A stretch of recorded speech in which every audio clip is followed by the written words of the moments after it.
Hello. കുറച്ച് നാളായി നമ്മൾ കാടയുമായിട്ട് ബന്ധപ്പെട്ട വീഡിയോ ഒക്കെ ചെയ്തിട്ട്. ഇന്നത്തെ വീഡിയോ കാർഡ് ബിസിനസ്സുമായി ബന്ധപ്പെട്ടതാണ്.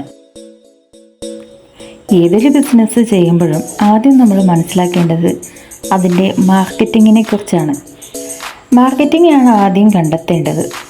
ദിനം പ്രതി ലക്ഷക്കണക്കിന് മുട്ടകൾ അന്യസംസ്ഥാനത്ത് നിന്ന് എത്തുന്ന സ്ഥലമാണ് കേരളം. അവിടെ നമ്മൾ മാർക്കറ്റിംഗ് കണ്ടെത്താൻ വലിയ ബുദ്ധിമുട്ടൊന്നും ഉണ്ടാവില്ല. ഇന്ന് നാട്ടിൻപുറത്തെ മുട്ടകൾക്ക് ഡിമാൻഡ് കൂടുതലാണ്. എന്നാലും കൂടുതൽ മുട്ട വിൽക്കാനുള്ളപ്പോൾ കടകൾ തിരക്കി ഇറങ്ങുക തന്നെ വേണം. 10 കടയിൽ കയറിയ ചിലപ്പോൾ 1-2 കടകളായിരിക്കും തുടക്കത്തിലൊക്കെ കിട്ടുന്നത്. കടകളിൽ കയറി ഇറങ്ങുമ്പോൾ മുട്ട വേണ്ട എന്ന് പറഞ്ഞാലും മനസ്സ് തളർന്നിരിക്കരുത്. ഇതില്ലെങ്കിൽ നമുക്ക് അടുത്ത കട എന്ന മനോഭാവത്തോടെ മുന്നോട്ട് പോവുക.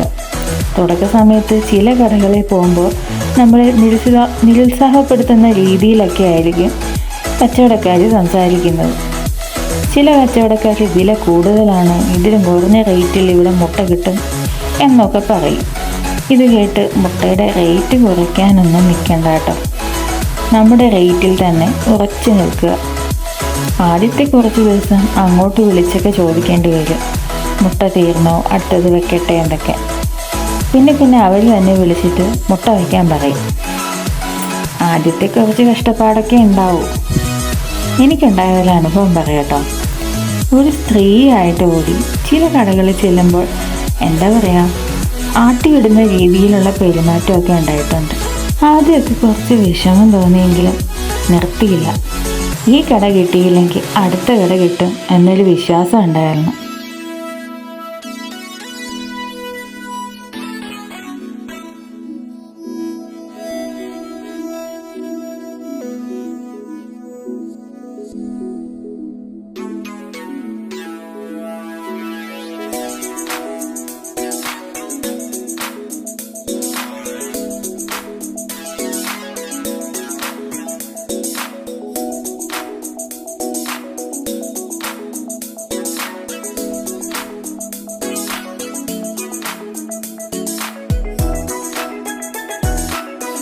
പിന്നെ നമ്മൾ ശ്രദ്ധിക്കേണ്ടത് പാക്കിംഗ് ആണ്. എത്രത്തോളം വൃത്തിയായി പാക്ക് ചെയ്യാൻ പറ്റുമോ അത്രത്തോളം നന്നായി പാക്ക് ചെയ്യുക. ഞങ്ങളിവിടെ ചെയ്യുന്ന 1-2 പാക്കിംഗ് രീതിയാണ് ഇവിടെ കാണിക്കുന്നത്.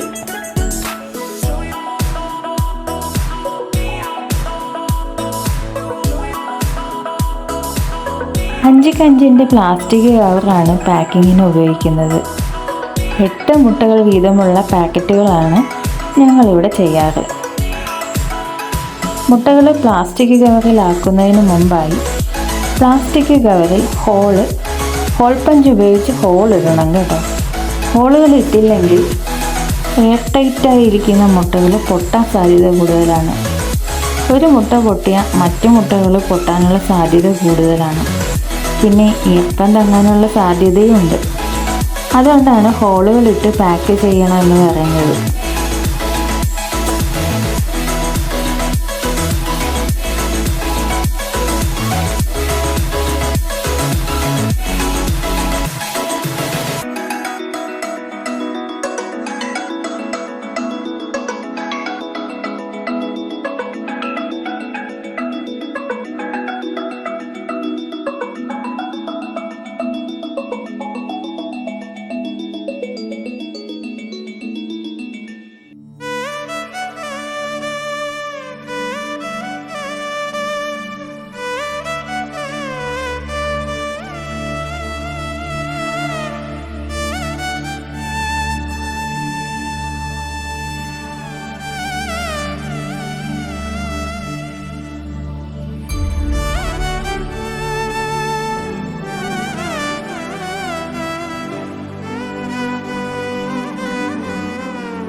പ്ലാസ്റ്റിക് കവർ വാങ്ങുന്ന കടയിൽ തന്നെ അച്ചാറൊക്കെ തൂക്കിയിടുന്ന ടൈപ്പ് കട്ടിയുള്ള പേപ്പർ ഷീറ്റ് വാങ്ങാൻ കിട്ടും.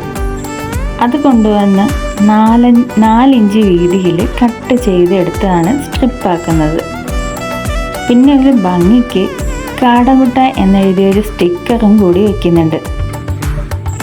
ഒരു പാക്കറ്റിൽ 8 മുട്ട വെച്ച് ഒരു സ്ട്രിപ്പിൽ 5 പാക്കറ്റാണ് വരുന്നത്. ഹോൾസെയിൽ വില ഒരു മുട്ടയ്ക്ക് 3 രൂപ വെച്ചാണ് ഞങ്ങളിപ്പോൾ മുട്ട കൊടുക്കുന്നത്. തീറ്റയുടെ വില മാറുന്നതിനനുസരിച്ച് വിലയിലൊക്കെ മാറ്റം ഉണ്ടാവും. ഇങ്ങനെ പാക്ക് ചെയ്യുന്നതുകൊണ്ട് കടകളിൽ മുട്ടകൾ പെട്ടെന്ന് വിറ്റഴിക്കുന്നതായിട്ടൊക്കെ കണ്ടിട്ടുണ്ട്. നിങ്ങൾക്ക് ഈ രീതിയിൽ ഇതിനേക്കാൾ മികച്ച രീതിയിൽ പാക്കിങ് ചെയ്ത് കൊടുക്കാവുന്നതാണ് കേട്ടോ. വിപണിയിൽ പാക്കിംഗ് എന്ന് പറയുന്നത് ഒരു മുഖ്യ ഘടകം തന്നെയാണ്. ഇതല്ലാതെ വള്ളിയിലും കാടമുട്ട പാക്കറ്റുകൾ കടകളിൽ കൊടുക്കുന്നുണ്ട്.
അത്യാവശ്യം കൂടുതൽ കച്ചവടമൊക്കെ നടക്കുന്ന പച്ചക്കറി കടകളിൽ ഈ വള്ളികളിൽ തന്നാൽ മതി എന്ന് കടക്കാർ തന്നെ ആവശ്യപ്പെടും.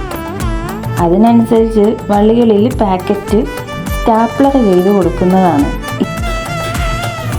ഈ വള്ളി പ്ലംബിംഗ് കടകളിലോ അല്ലെങ്കിൽ ഇലക്ട്രിക്കൽ ഷോപ്പുകളിൽ നിന്നൊക്കെ ഫ്രീ ആയിട്ട് കിട്ടും കേട്ടോ. അപ്പോൾ ഈ വീഡിയോ ഇത്രയേ ഉള്ളൂ കേട്ടോ. ഈ വീഡിയോ ഇഷ്ടമായെങ്കിൽ ലൈക്ക് ചെയ്യാനും ഷെയർ ചെയ്യാനും സബ്സ്ക്രൈബ് ചെയ്യാനും ഒന്നും മറക്കണ്ട. പിന്നെ എന്തെങ്കിലും സംശയം ഉണ്ടെങ്കിൽ കമൻറ്റ് ഇടുക. അപ്പോൾ അടുത്ത വീഡിയോ കാണാം.